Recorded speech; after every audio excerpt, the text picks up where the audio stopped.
بسم اللہ الرحمن الرحیم شروع اللہ کے نام سے جو بڑا مہربان نہایت رحم والا ہے۔ الف لام را تلك آیات الكتاب وقرآن مبین ربما يود الذين كفروا لو كانوا مسلمين ذرهم يأكلوا ويتمتعوا ويلههم الأمل فسوف يعلمون وما أهلكنا من قرية إلا ولها كتاب معلوم ما تسبق من أمة أجلها وما يستأخرون وقالوا يا أيها الذي نزل عليه الذكر إنك لمجنون لو ما تأتينا بالملائكة إن كنت من الصادقين۔ الف لام را، یہ اللہ کی کتاب اور قرآن روشن کی آیتیں ہیں۔ کسی وقت کافر لوگ آرزو کریں گے کہ اے کاش وہ مسلمان ہوتے۔ اے محمد صلی اللہ علیہ وآلہ وسلم ان کو ان کے حال پر رہنے دو کہ کھا لیں اور فائدے اٹھا لیں اور طول عمل ان کو دنیا میں مشغول کیے رہے، ان قریب ان کو اس کا انجام معلوم ہو جائے گا۔ اور ہم نے کوئی بستی ہلاک نہیں کی مگر اس کا وقت مرقوم و معین تھا۔ کوئی جماعت اپنی مدت وفات سے نہ آگے نکل سکتی ہے نہ پیچھے رہ سکتی ہے۔ کفار کہتے ہیں کہ اے شخص جس پر نصیحت کی کتاب نازل ہوئی ہے تو دیوانہ ہے، اگر تو سچا ہے تو ہمارے پاس فرشتوں کو کیوں نہیں لے آتا؟ ما ننزل الملائكة إلا بالحق وما كانوا إذا منظرين إنا نحن نزلنا الذكر وإنا له لحافظون ولقد أرسلنا من قبلك في شيع الأولين وما يأتيهم من رسول إلا كانوا به يستهزئون كذلك نسلكه في قلوب المجرمين لا يؤمنون به وقد خلت سنة الأولين ولو فتحنا عليهم بابا من السماء فظلوا فيه يعرجون لقالوا إنما سكرت أبصارنا بل نحن قوم مسحورون۔ کہہ دو ہم فرشتوں کو نازل نہیں کیا کرتے مگر حق کے ساتھ اور اس وقت ان کو مہلت نہیں ملتی۔ بے شک یہ کتاب نصیحت ہم ہی نے اتاری ہے اور ہم ہی اس کے نگہبان ہیں۔ اور ہم نے تم سے پہلے لوگوں میں بھی پیغمبر بھیجے تھے اور ان کے پاس کوئی پیغمبر نہیں آتا تھا مگر وہ اس کے ساتھ استہزاء کرتے تھے۔ اسی طرح ہم اس تکذیب و ضلال کو گناہ گاروں کے دلوں میں داخل کر دیتے ہیں، سو وہ اس پر ایمان نہیں لاتے، اور پہلوں کی روش بھی یہی رہی ہے۔ اور اگر ہم آسمان کا کوئی دروازہ ان پر کھول دیں اور وہ اس میں چڑھنے بھی لگیں تو بھی یہی کہیں کہ ہماری آنکھیں مخمور ہو گئی ہیں، بلکہ ہم پر جادو کر دیا گیا ہے۔ وَلَقَدْ جَعَلْنَا فِي السَّمَاءِ بُرُوجًا وَزَيَّنَّاهَا لِلنَّاظِرِينَ وَحَفِظْنَاهَا مِنْ كُلِّ شَيْطَانٍ رَجِيمٍ إِلَّا مَنِ اسْتَرَقَ السَّمْعَ فَأَتْبَعَهُ شِهَابٌ مُبِينٌ وَالْأَرْضَ مَدَدْنَاهَا وَأَلْقَيْنَا فِيهَا رَوَاسِيَ وَأَنبَتْنَا فِيهَا مِنْ كُلِّ شَيْءٍ مَوْزُونٍ وَجَعَلْنَا لَكُمْ فِيهَا مَعَايِشَ وَمَنْ لَسْتُمْ لَهُ بِرَازِقِينَ۔ اور ہم ہی نے آسمان میں برج بنائے اور دیکھنے والوں کے لیے اس کو سجا دیا، اور ہر شیطان راندہ درگاہ سے اسے محفوظ کر دیا۔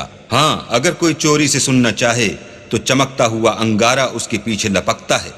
اور زمین کو بھی ہم ہی نے پھیلایا اور اس پر پہاڑ بنا کر رکھ دیے اور اس میں ہر ایک سنجیدہ چیز اگائی، اور ہم ہی نے تمہارے لیے اور ان لوگوں کے لیے جن کو تم روزی نہیں دیتے اس میں معاش کے سامان پیدا کیے۔ وَإِن مِّن شَيْءٍ إِلَّا عِندَنَا خَزَائِنُهُ وَمَا نُنَزِّلُهُ إِلَّا بِقَدَرٍ مَّعْلُومٍ وَأَرْسَلْنَا الرِّيَاحَ لَوَاقِحَ فَأَنزَلْنَا مِنَ السَّمَاءِ مَاءً فَأَسْقَيْنَاكُمُوهُ وَمَا أَنتُمْ لَهُ بِخَازِنِينَ وَإِنَّا لَنَحْنُ نُحْيِي وَنُمِيتُ وَنَحْنُ الْوَارِثُونَ وَلَقَدْ عَلِمْنَا المستقدمين منكم ولقد علمنا المستأخرين وإن ربك هو يحشرهم إنه حكيم عليم۔ اور ہمارے ہاں ہر چیز کے خزانے ہیں اور ہم ان کو بمقدار مناسب اتارتے رہتے ہیں، اور ہم ہی ہوائیں چلاتے ہیں جو بادلوں کے پانی سے بھری ہوئی ہوتی ہیں، اور ہم ہی آسمان سے مہ برساتے ہیں، اور ہم ہی تم کو اس کا پانی پلاتے ہیں، اور تم تو اس کا خزانہ نہیں رکھتے، اور ہم ہی حیات بخشتے اور ہم ہی موت دیتے ہیں، اور ہم ہی سب کے وارث مالک ہیں۔ اور جو لوگ تم میں پہلے گزر چکے ہیں ہم کو معلوم ہیں، اور جو پیچھے آنے والے ہیں وہ بھی ہم کو معلوم ہیں، اور تمہارا پروردگار قیامت کے دن ان سب کو جمع کرے گا، وہ بڑا دانا اور خبردار ہے۔ وَلَقَدْ خَلَقْنَا الْإِنسَانَ مِنْ صَلْصَالٍ مِّنْ حَمَإٍ مَّسْنُونٍ وَالْجَانَّ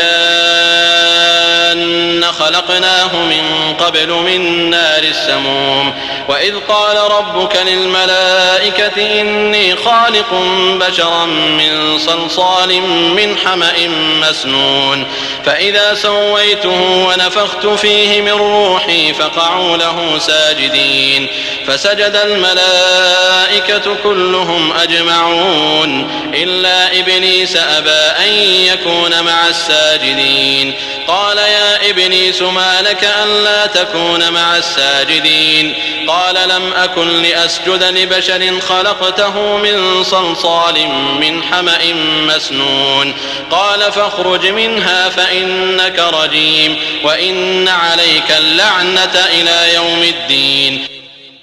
اور ہم نے انسان کو کھن کھناتے سڑے ہوئے گارے سے پیدا کیا ہے، اور جنوں کو اس سے بھی پہلے بے دھوئیں کی آگ سے پیدا کیا تھا۔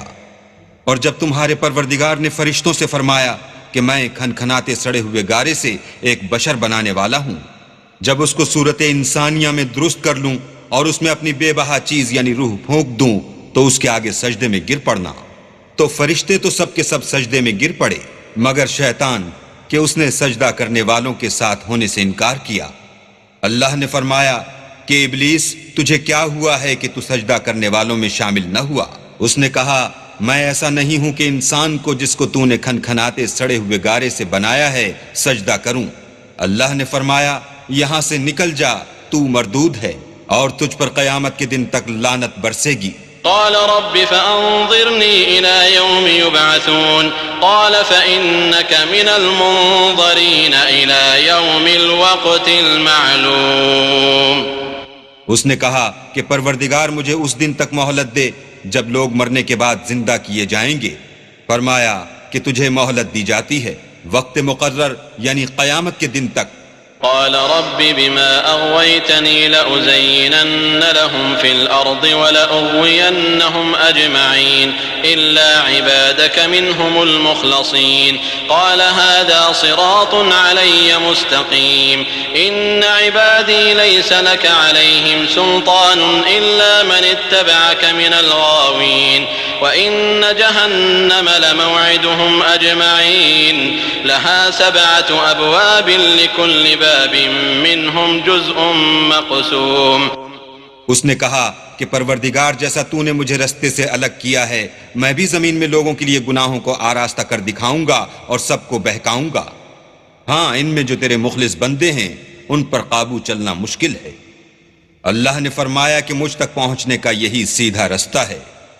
جو میرے مخلص بندے ہیں ان پر تجھے کچھ قدرت نہیں کہ ان کو گناہ میں ڈال سکے، ہاں بدراہوں میں سے جو تیرے پیچھے چل پڑے، اور ان سب کے وعدے کی جگہ جہنم ہے، اس کے 7 دروازے ہیں، ہر ایک دروازے کے لیے ان میں سے جماعتیں تقسیم کر دی گئی ہیں۔ ان المتقین فی جنات وعیون ادخلوها بسلام آمنین ونزعنا ما في صدورهم من غل اخوانا على سرر متقابلين لا يمسهم فيها نصب وما هم منها بمخرجين نبئ عبادي أني أنا الغفور الرحيم وأن عذابي هو العذاب الأليم۔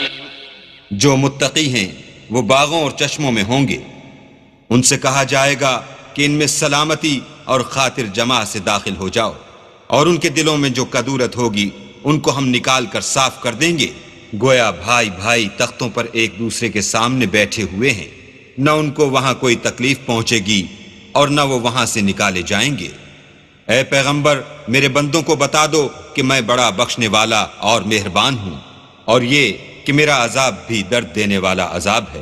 ونبئهم عن ضيف إبراهيم إذ دخلوا عليه فقالوا سلاما قال إنا منكم وجلون قالوا لا توجل إنا نبشرك بغلام عليم قال أبشرتموني على أن مسني الكبر فبم تبشرون قالوا بشرناك بالحق فلا تكن من القانطين قال ومن يقنط من رحمة ربه إلا الضالون قال فما خطبكم أيها المرسلون قالوا إنا أرسلنا إلى قوم مجرمين إلا آل لوط إنا لمنجوهم أجمعين إلا امرأته قدرنا إنها لمن الغابرين.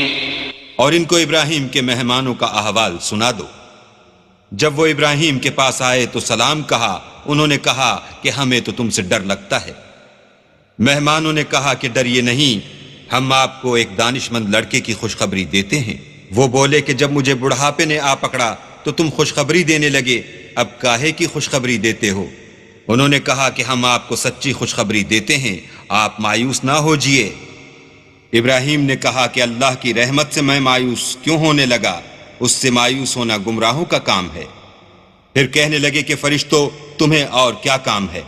انہوں نے کہا کہ ہم ایک گناہ گار قوم کی طرف بھیجے گئے ہیں کہ اس کو عذاب کریں، مگر لوط کے گھر والے کہ ان سب کو ہم بچا لیں گے، البتہ ان کی عورت کہ اس کے لیے ہم نے ٹھہرا دیا ہے کہ وہ پیچھے رہ جائے گی. فلما جاء آل لوط المرسلون قال إنكم قوم منكرون قالوا بل جئناك بما كانوا فيه يمترون وأتيناك بالحق وإنا لصادقون فأسر بأهلك بقطع من الليل واتبع أدبارهم ولا يلتفت منكم أحد وامضوا حيث تؤمرون. پھر جب فرشتے لوط کے گھر گئے تو لوط نے کہا تم تو ناآشنا سے لوگ ہو. وہ بولے کہ نہیں، بلکہ ہم آپ کے پاس وہ چیز لے کر آئے ہیں جس میں لوگ شک کرتے تھے، اور ہم آپ کے پاس یقینی بات لے کر آئے ہیں اور ہم سچ کہتے ہیں. تو آپ کچھ رات رہے سے اپنے گھر والوں کو لے نکلیں اور خود ان کے پیچھے چلیں، اور آپ میں سے کوئی شخص پیچھے مڑ کر نہ دیکھے، اور جہاں آپ کو حکم ہو وہاں چلے جائیے. وقضينا إليه ذلك الأمر أن دابر هؤلاء مقطوع مصبحين وجاء أهل المدينة يستبشرون قال إن هؤلاء ضيفي فلا تفضحون واتقوا الله ولا تخزون قالوا أولم ننهك عن العالمين قال هؤلاء بناتي إن كنتم فاعلين لعمرك إنهم لفي سكرتهم يعمهون فأخذتهم الصيحة مشرقين فجعلنا عاليها سافلها وأمطرنا عليهم حجارة من سجيل إن في ذلك لآيات للمتوسمين وإنها لبسبيل مقيم إن في ذلك لآية للمؤمنين وإن كان أصحاب الأيكة لظالمين فانتقمنا منهم وإنهما لبإمام مبين. اور ہم نے لوط کی طرف وحی بھیجی کہ ان لوگوں کی جڑ صبح ہوتے ہوتے کاٹ دی جائے گی، اور اہل شہر لوط کے پاس خوش خوش دوڑے آئے. لوط نے کہا کہ یہ میرے مہمان ہیں، کہیں ان کے بارے میں مجھے رسوا نہ کرنا، اور اللہ سے ڈرو اور میری بے آبروئی نہ کیجو. وہ بولے کیا ہم نے تم کو سارے جہان کی حمایت و طرفداری سے منع نہیں کیا؟ انہوں نے کہا کہ اگر تمہیں کرنا ہی ہے تو یہ میری قوم کی لڑکیاں ہیں، ان سے شادی کر لو. اے محمد صلی اللہ علیہ وآلہ وسلم، تمہاری جان کی قسم وہ اپنی مستی میں مدہوش ہو رہے تھے، سو ان کو سورج نکلتے نکلتے چنگھاڑ نے آ پکڑا، اور ہم نے اس شہر کو الٹ کر نیچے اوپر کر دیا اور ان پر کھنگر کی پتھریاں برسائیں. بے شک اس قصے میں اہل فراست کے لیے نشانی ہے، اور وہ شہر اب تک سیدھے رستے پر موجود ہے. بے شک اس میں ایمان لانے والوں کے لیے نشانی ہے. اور بن کے رہنے والے یعنی قوم شعیب کے لوگ بھی گناہگار تھے، تو ہم نے ان سے بھی بدلہ لیا اور یہ دونوں شہر کھلے رستے پر موجود ہیں۔ وَلَقَدْ كَذَّبَ أَصْحَابُ الْحِجْرِ الْمُرْسَلِينَ وَآتَيْنَاهُمْ آيَاتِنَا فَكَانُوا عَنْهَا مُعْرِضِينَ وَكَانُوا يَنْحِتُونَ مِنَ الْجِبَالِ بُيُوتًا آمِنِينَ فأخذتهم الصيحة مصبحين فما أغنى عنهم ما كانوا يكسبون۔ اور وادی ہجر کے رہنے والوں نے بھی پیغمبروں کی تکذیب کی، ہم نے ان کو اپنی نشانیاں دیں اور وہ ان سے منہ پھیرتے رہے، اور وہ پہاڑوں کو تراش تراش کر گھر بناتے تھے کہ امن و اطمینان سے رہیں گے، تو چیخ نے ان کو صبح ہوتے ہوتے آ پکڑا، اور جو کام وہ کرتے تھے وہ ان کے کچھ بھی کام نہ آئے۔ وَمَا خَلَقْنَا السَّمَاوَاتِ وَالْأَرْضَ وَمَا بَيْنَهُمَا إِلَّا بِالْحَقِّ وَإِنَّ السَّاعَةَ لَآتِيَةٌ فَاصْفَحِ الصَّفْحَ الْجَمِيلَ إِنَّ رَبَّكَ هُوَ الْخَلَّاقُ الْعَلِيمُ وَلَقَدْ آتَيْنَاكَ سَبْعًا مِنَ الْمَثَانِي وَالْقُرْآنَ الْعَظِيمَ۔ اور ہم نے آسمانوں اور زمین کو اور جو مخلوقات ان میں ہے اس کو تدبیر کے ساتھ پیدا کیا ہے، اور قیامت تو ضرور آ کر رہے گی، تو تم ان لوگوں سے اچھی طرح سے درگزر کرو۔ کچھ شک نہیں کہ تمہارا پروردگار ہی سب کچھ پیدا کرنے والا اور جاننے والا ہے۔ اور ہم نے تم کو 7 آیتیں جو نماز میں دوہرا کر پڑھی جاتی ہیں، یعنی سورہ الحمد اور عظمت والا قرآن عطا فرمایا ہے۔ لا تمدن عينيك إلى ما متعنا به أزواجا منهم ولا تحزن عليهم واخفض جناحك للمؤمنين وقل إني أنا النذير المبين كما أنزلنا على المقتسمين الذين جعلوا القرآن عضين فوربك لنسألنهم أجمعين عما كانوا يعملون فاصدع بما تؤمر وأعرض عن المشركين۔ اور ہم نے کفار کی کئی جماعتوں کو جو فوائد دنیاوی سے متمتع کیا ہے، تم ان کی طرف رغبت سے آنکھ اٹھا کر نہ دیکھنا اور نہ ان کے حال پر تعسف کرنا، اور مومنوں سے خاطر اور تواضع سے پیش آنا، اور کہہ دو کہ میں تو اعلانیہ ڈر سنانے والا ہوں۔ اور ہم ان کفار پر اس طرح عذاب نازل کریں گے جس طرح ان لوگوں پر نازل کیا جنہوں نے تقسیم کر دیا، یعنی قرآن کو کچھ ماننے اور کچھ نہ ماننے سے ٹکڑے ٹکڑے کر ڈالا۔ تمہارے پروردگار کی قسم ہم ان سے ضرور پرسش کریں گے ان کاموں کی جو وہ کرتے رہے۔ بس جو حکم تم کو اللہ کی طرف سے ملا ہے وہ لوگوں کو سنا دو اور مشرکوں کا ذرا خیال نہ کرو۔ إنا كفيناك المستهزئين الذين يجعلون مع الله إلها آخر فسوف يعلمون ولقد نعلم أنك يضيق صدرك بما يقولون فسبح بحمد ربك وكن من الساجدين واعبد ربك حتى يأتيك اليقين۔ ہم تمہیں ان لوگوں کے شر سے بچانے کے لیے جو تم سے استہزاء کرتے ہیں کافی ہیں، جو اللہ کے ساتھ اور معبود قرار دیتے ہیں، سو ان قریب ان کو ان باتوں کا انجام معلوم ہو جائے گا، اور ہم جانتے ہیں کہ ان کی باتوں سے تمہارا دل تنگ ہوتا ہے، تو تم اپنے پروردگار کی تسبیح کہتے اور اس کی خوبیاں بیان کرتے رہو، اور سجدہ کرنے والوں میں داخل رہو، اور اپنے پروردگار کی عبادت کیے جاؤ یہاں تک کہ تمہاری موت کا وقت آ جائے۔